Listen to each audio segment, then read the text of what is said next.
There is no correct way to build a house. So if you're studying architecture, there's a lot to see. In fact, it might take you so long that you're going to have to take different jobs along the way while you're studying it. Maybe you'll be doing something completely different, like being a nanny. And that will then bring about a new challenge, because apparently there is no correct way to be a good nanny either. Sally arrived in what appeared to be an empty house. There is music coming from the basement, being played in little fragments, constantly stopping and starting. She'd been told that there were Fridays where Raven and Troy would be working in the house. She ended up in the studio in the basement, trying not to disturb, and found Raven and Troy working there. They seemed to have a great deal to accomplish and very little time to do it in. "Are you looking for the kids?" asked Raven. "Yeah," said Sally. "They're in the house somewhere," said Raven. "They're looking forward to see you. I'm sure they'll be around soon." "Wonderful," said Sally. "I'll be upstairs."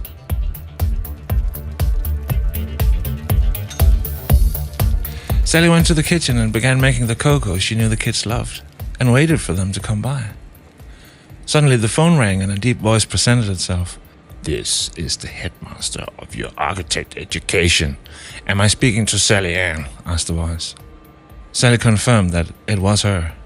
She also recognized within a second that what she was hearing was in fact Mew's voice. The headmaster went on to ask why Sally hadn't been to school much lately. Mew had no idea that Sally had in fact not been so keen on continuing her studies lately. And since the conversation was a safe place to play, Sally played along, answering the deep headmaster voice, and explained how she'd been a little ill lately. "That's okay," said the deep voice. "Do you know two girls named Stella and Mew?" "Yes," said Sally, "I'm their nanny." Yes, said the deep voice. "Why?" asked Sally. "We have decided in your school that you are to go with Stella and Mew on a tour in 1 week. Because they are both going on tour with Raven and Troy for 5 weeks. And you should go with them." "All right," said Sally. "That sounds exciting." "Yes," said the deep voice. "It's very exciting. Goodbye." She went back to the cocoa, but only a short while after the phone rang again, and the deep voice continued, asking whether Sally had been giving it some thought. "It's very important that you answer us now, here at your architect education, because we are building so many buildings all the time." "Oh yeah, that's right," said Sally. "But you know, I'm not quite sure. I'm going to have to think about it." Stella and Mew couldn't keep it up any longer and broke into laughter. "Hey Sally, it's us. Did you believe it? Could you hear it was us calling you?" "Oh no," said Sally. "I had no idea. The second time maybe I was a little suspicious. Where are you guys?" "We're underneath the house. We'll come up soon." "Wonderful," said Sally. "I think the cocoa is going to be ready soon." The kids explained how they were going with Raven and Troy on a tour, visiting friends around the world, and that they'd like Sally to come along with them.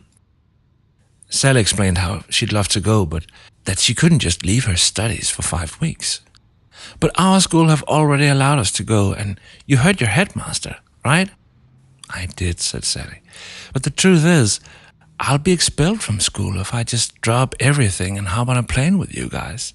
It's not impossible to do these things, but it requires a lot of applications and paperwork and time."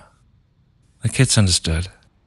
Perhaps Sally was right, and they tried to comfort her, suggesting how she could stay in the big red house, look after Snowflake, Cookie and Babe, water the flowers, and empty the mailbox outside. Sally tried to cheer up the kids by reminding them that of course Raven and Troy and Craig and Toby would also be on the tour. "Yeah, they will," said the kids. "And we don't complain, but they are going to be working their asses off. It's not a picnic." "I see," said Sally. Several hours over midnight, the basement was still a busy battleground, and the team showed no sign of slowing down. It was like leaving a group of hunters who were now locked onto their very own target. The kids stayed up late and hadn't been talking to Sally since midnight. When she left, she promised she'd be back next week, but there wasn't much response. She went to the disco, because going home that night just didn't feel right.